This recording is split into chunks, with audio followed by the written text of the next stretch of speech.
has been used as an information technology tool, and how it has helped and how it played an important role in shaping, refining and transmitting cultures. And in this discussion, when we are talking about art, we are pertaining ourselves to paintings. A lot has been talked about paintings, and this is our vision. So actually what the paintings have been used as an information technology tool in the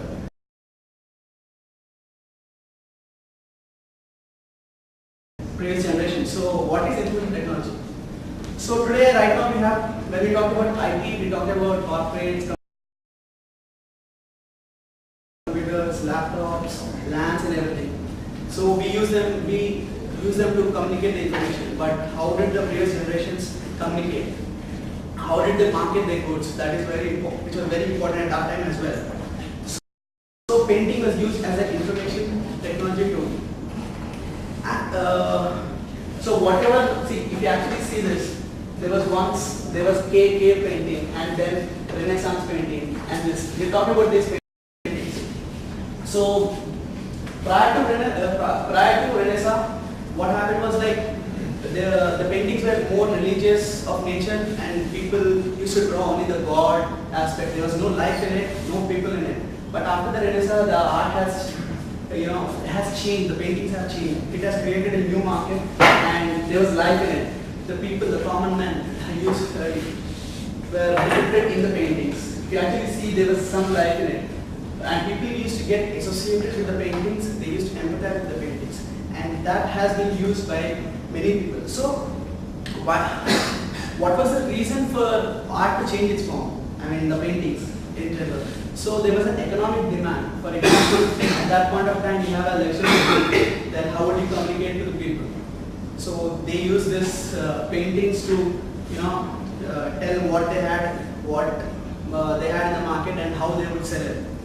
So some people used to get connected with the product, and some used to aspire.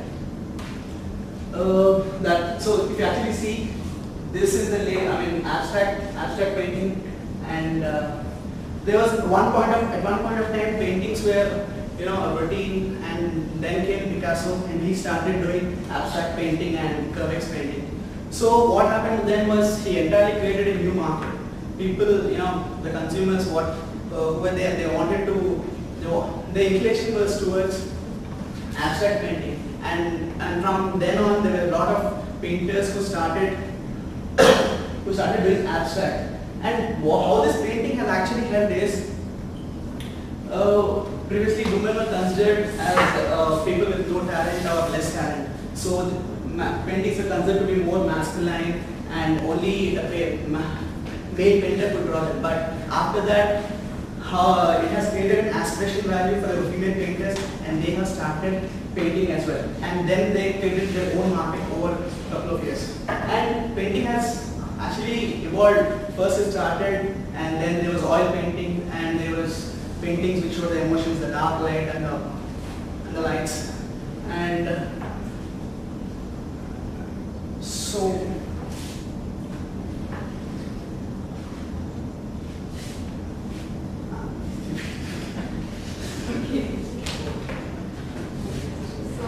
we saw here how paintings evolved over time. So there was something like cave painting initially, and then later on it changes forms in different fashions so that it caters to the market. It wanted to create a market for itself. So if I am a new painter who is coming into the scenario, I wanted people to like my painting, and I created a genre of myself. Similarly, many of the things in practical life also we see where demand is being created rather than being needed. So we'll start with, I'll like to ask a question, like most of us had breakfast during our childhood, but how many of us really had logs and milk for breakfast? Very less at that point of time. Not most, we used to have parathas or puris or dosa idli, poha or something like that for breakfast. A maximum deviation I would expect is bread butter jam. But the deviation from paratha to bread butter jam was understandable. It was because people didn't have time, the lifestyle changed. They wanted to have something quickly, and bread butter came into existence. But Kellogg's cornflakes was not something that Indian people really wanted to have.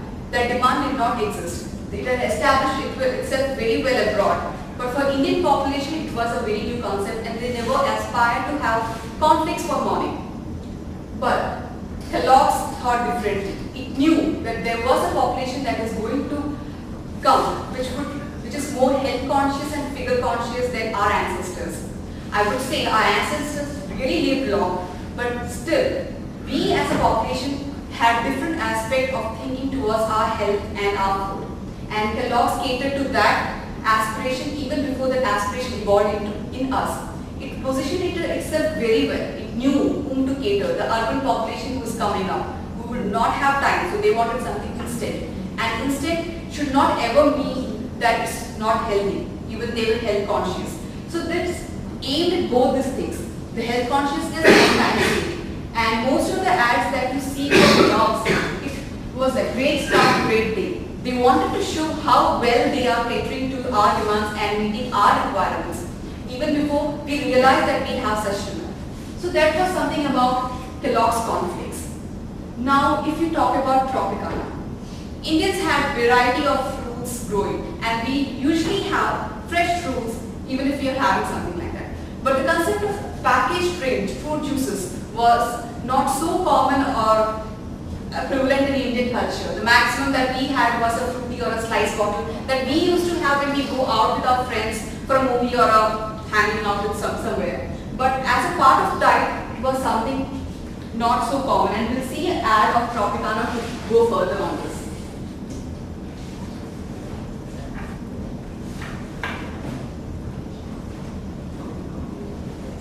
Just copy it. The ad actually signifies how it has positioned itself as a breakfast juice more than an like time pass kind of having a drink.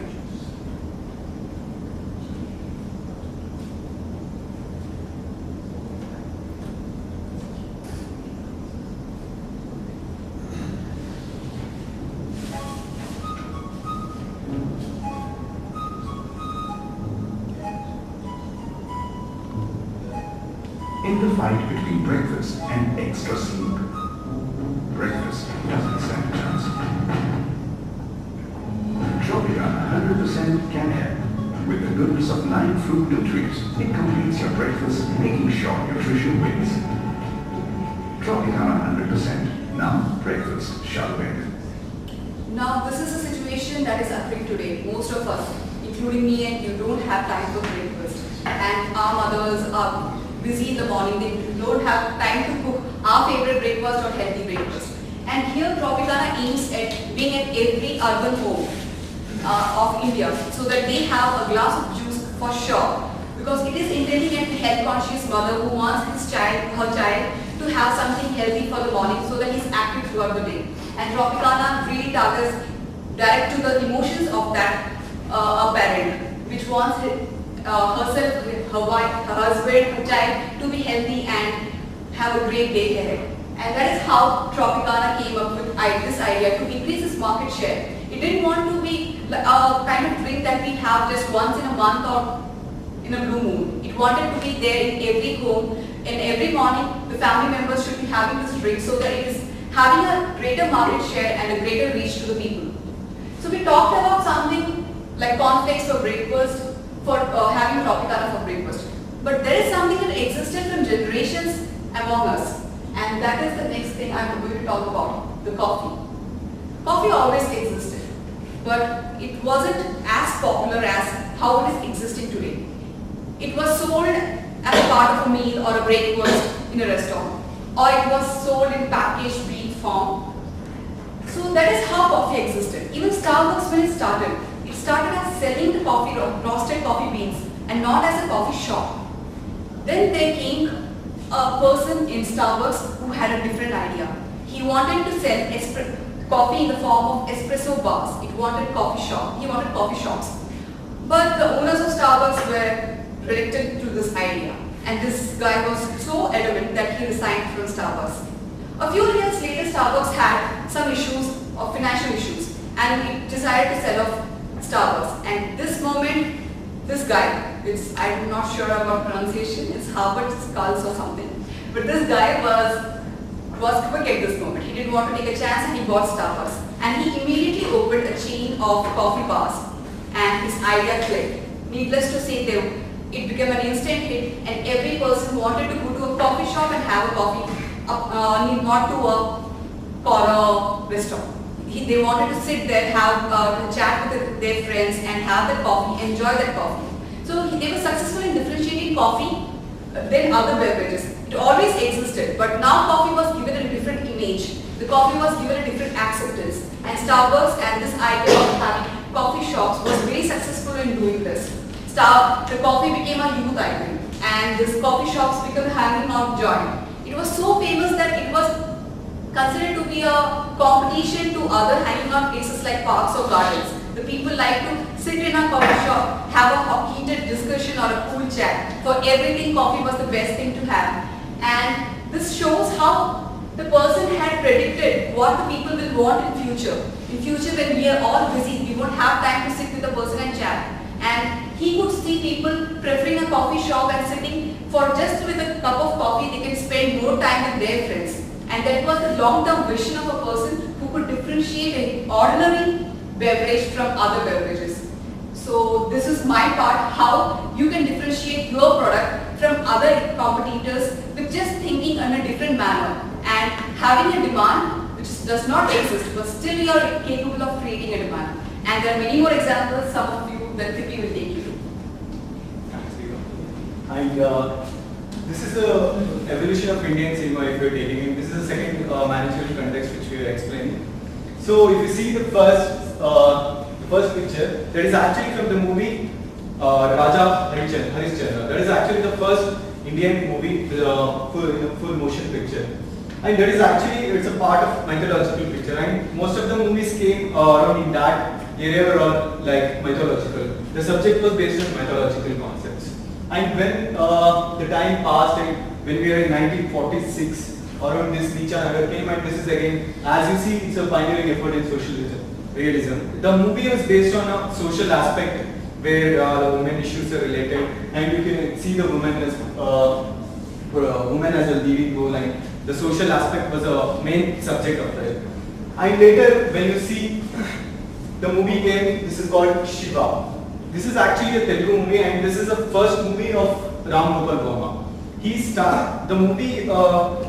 In the movie, he actually portrays heroism as a very kind of a heroism. That is the first kind of a movie which created a lot of impact on the audience, and it created a huge market which was not there before. And it started a different kind of where people started recognizing the directors as well, the storyline as well, and what are different kinds. And it also reached a different set of market. For example, there was a place in Andhra Pradesh where it is called Nizam, where it was not that much profit was there before from this movie industry. But this movie has created a lot of impact, and it generated a huge market in there, and a lot of distributions were started in that area, Nizam area. And there is a fact, or myth. There is a myth exists which is not actually proven. That this is the first time the cycle chain has been used in a realism. After seeing this movie, people started actually using cycle chain in a real realism. So it's actually a myth, maybe, which we are not proven it. And when the times changed again, this is one of the movie which is coming from the Tamil very great director Shankar, which is Boys. And here also you can see there is again the different generation and different taste. Where if you see the pattern, if you see that there was a subject changing. It was started with mythology and then moved to socialism, then moved to rowdyism, where the hero is the main role, and women here is not actually, it's just a partner or a lover or a girlfriend. And then here women also play the lead role, and here also you can see the picture where they all pose together. It shows that all boys and girls are getting equal. And even if you see the old pictures where women are just surrounded, and the central character is the Harishchandra, who is a man. And here also the women must play a central role. But here you can see there is a social tension. You can see actually some pressure in her face, like she is having a lot of problems. If you see the picture for the first time, you can actually realize what is actually she is going through. And here if you see the picture of a woman, here she is actually showing some attitude, the power, and other things in this, and they portrayed equal with the boys. So this is the changing in general, and I want to take you to the very particular industry where it created a very revolutionary with his movies. And this guy, if you can recognize, this guy is a Upendra. He's actually a direction movie. He's actually a director. Where his movies are all, his names are all like the symbols. This is the movie name, and this is the movie name, and that A is the movie name, and the last one which just came, this is the movie name. So here, he started, even if you see his movies are very, very different. I mean, it is not with the regular screenplay. You want the clip, usually in his movies you will not see any timeline. Suppose the movie starts with some clip, and goes with some clip, and ends with some clip. But at the end, the interpretations are left to the audience. And when he came with the first movie, which is Ye, in which he acted, he also came with a caption like Buddhivantarike Magra, which means only for intellectuals. Where it actually, I don't know what impact it created in the mind of the people, but everyone felt like going because there is something intellectual. And then it became a huge hit actually. This is a revolutionary movie. And in his direction movie, one more movie which came as a home. This is actually the first movie in which he used real rowdies and underground mafia people to act in his movie. So again here is trend, here in this Kannada movie industry, it started a rowdyism as a trend. And this is a movie named Swastik. So in this movie he shows like whatever the angle you see the movie, you will see the same with the swastik symbol moves. Whichever the angle you see, you will see the same symbol. So whichever the angle you actually see in that movie, he tried to confuse you, but at the end you will arrive at the same thing, which is meaningless at the end. And this is one of his latest movie where he actually created with a symbol, where he no name. Next. So applications of this communication strategy.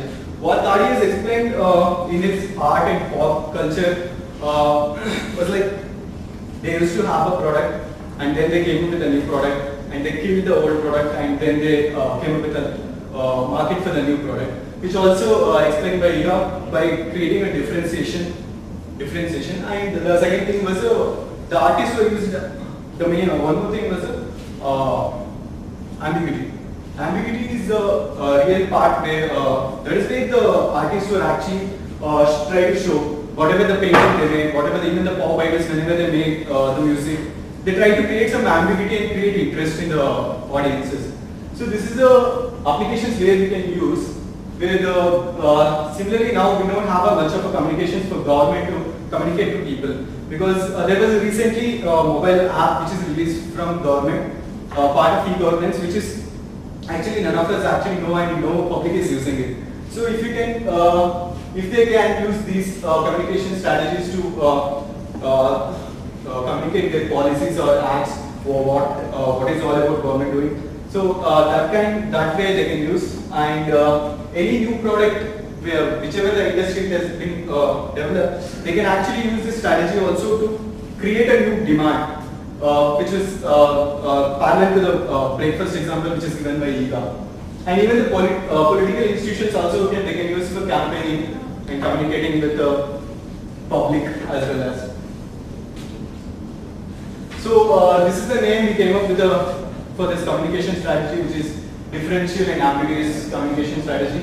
How to apply this strategy is like differentiate yourself from the existing product.